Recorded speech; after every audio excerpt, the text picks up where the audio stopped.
Hello and welcome to episode 1 of Neo-Clock Talks, the series where I talk your ears off about my OCs based on stuff from a neo-futurist. This episode is about the first ever Neo-Clock I made, Cosmo. Cosmo is the very first Neo-Clock I ever created, and is based on the show Grief Astronomer, created by Laurel Johnson, inspired by a poem written by Andrea Gibson. It's very good, I recommend reading it. Here it is right now, actually.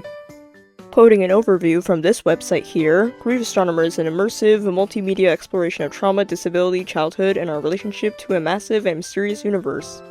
Grief Astronomer covers some pretty serious subjects as it has explicit descriptions of it. So if you find any of that triggering, just be careful if you do end up seeing the show or watching a recording of it. Despite that, Grief Astronomer is also described as slumber party meets therapy session. You are encouraged to bring your own blanket and pillow, and even wear pajamas.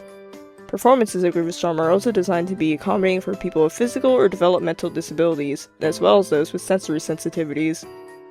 Getting this out of the way though, Grief Astronomer isn't a neo-futurist show, which is kinda goofy when you remember the thing about neo-clocks is that they're based on stuff from the neo-futurists, but I have an easy answer for this. I didn't know anything! Okay, so basically when I was originally inspired to make Cosmo, it was August 2024, the same month my interest in neo-futurists actually showed up. So, being this early into an interest for something I knew nothing about, obviously I'd make a couple of mistakes when making a character. In this case, I had no clue Grief Astronomer just so happened to be a show that was being performed at the Neo-Futurarium. I was unfamiliar with and didn't recognize anyone part of the ensemble. I also didn't know that occasionally non-neo-futurist shows could be performed at the Neo-Futurarium. I also was completely unfamiliar with the Neo-Futurist website, which is where basic information for shows made by Neo-Futurists usually is. So can you blame me for not knowing any of that? I don't know. So, of course, when I eventually did find out, which I think was the day after I made Cosmo, I kinda freaked out and thought I looked really stupid. But now I don't care and still consider Cosmo to be a Neo-Clock. I mean, they should still count regardless, as they actually have some influence from the Infinite Wrench in their design. That being the yellow hexagon head, and the fact there's exactly 30 stars, meant to represent the 30 plays, inside their cape. I did this because I actually thought I was only ever going to make one Neo-Clock, as at the time I expected to keep having a Neo-Futurist be a smaller interest. I was obviously wrong. Before Cosmo was named Cosmo, I actually originally called them Neo because of this. I guess that brings us to talking about Cosmo's design and personality. On the subject of Cosmo's cape, both it and their eyes were actually inspired by this short video that I saw on the Neo-Futurist Instagram, which is also how I first learned about Grief Astronomer. And yes, Cosmo's eyes can function as little light beams.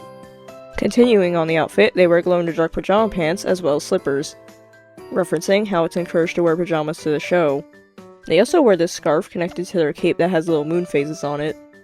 Cosmo's body is slightly more unique compared to other Neo-Clocks. Their torso is pretty short, meanwhile they have long arms and legs. There's no particular reason for this, and it wasn't an anatomy mistake, it was actually intentional. I just wanted to draw a character with odd proportions. Cosmo also has a pendulum along with 2 weights inside their torso. I tended to do this with a lot of Neo-Clocks, but over time I've begun adjusting designs to change the pendulum torso to something else. Though Cosmo will not be receiving a change to this part of their design. As for color, I try not to make the yellow too bright, although it could be seen as such. I try to make the colors in Cosmo's design more calming, if that makes sense. Pretty much mimicking how Grief Astronomer as a show avoids overstimulating anyone with sensory sensitivities. I do like the colors a lot though, because it provides some, in my opinion at least, pretty neat contrast. Onto personality, Cosmo, similar to the show, is a calming and comforting presence. It's very difficult to make them really upset, likely almost impossible to make them angry.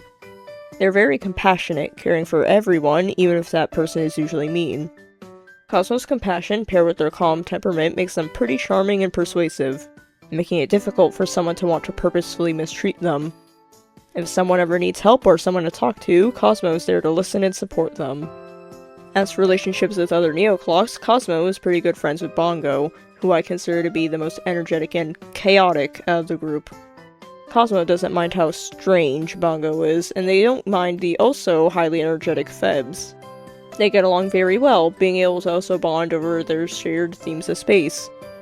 Cosmo also often talks to Cole, a Neo-Clock who really struggles with insecurity. They help him feel more confident in himself, accepting his true form, and encouraging Cole to embrace his true self and his unique talents.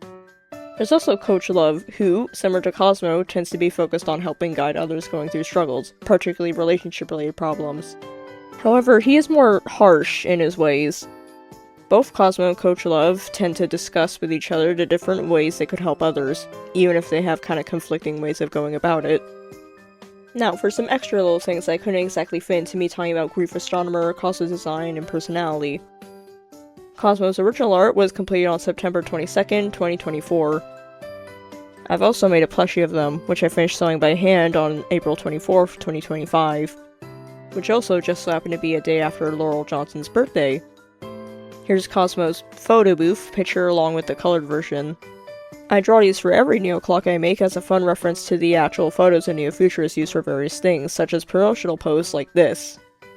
As I've said before in the introduction video to this series, a huge struggle I tend to have when making Neo clocks is the fact that I'm usually unable to actually see what they're based on, if they're based on a show. I have to rely on summaries, overviews, and reviews for information on shows. Luckily, Laurel actually sent me a recording of a full performance of Grief Astronomer. If they're watching this, seriously, thank you. I loved watching it, and I'm not afraid to admit that I cried 3 separate times during my watch. Cosmo has also become a comfort OC of mine, meaning they're a character I've created that I of course find comfort in. Thinking about them or drawing them helps me feel calm and happy if I ever get a little stressed.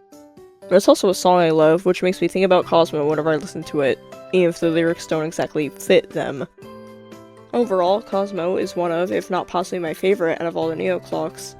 I'm pretty proud of them despite the slip-ups made when originally creating them, with them being the first Neo clock and all. And I hope you enjoyed this episode of Neo Clock Talks. See you next time!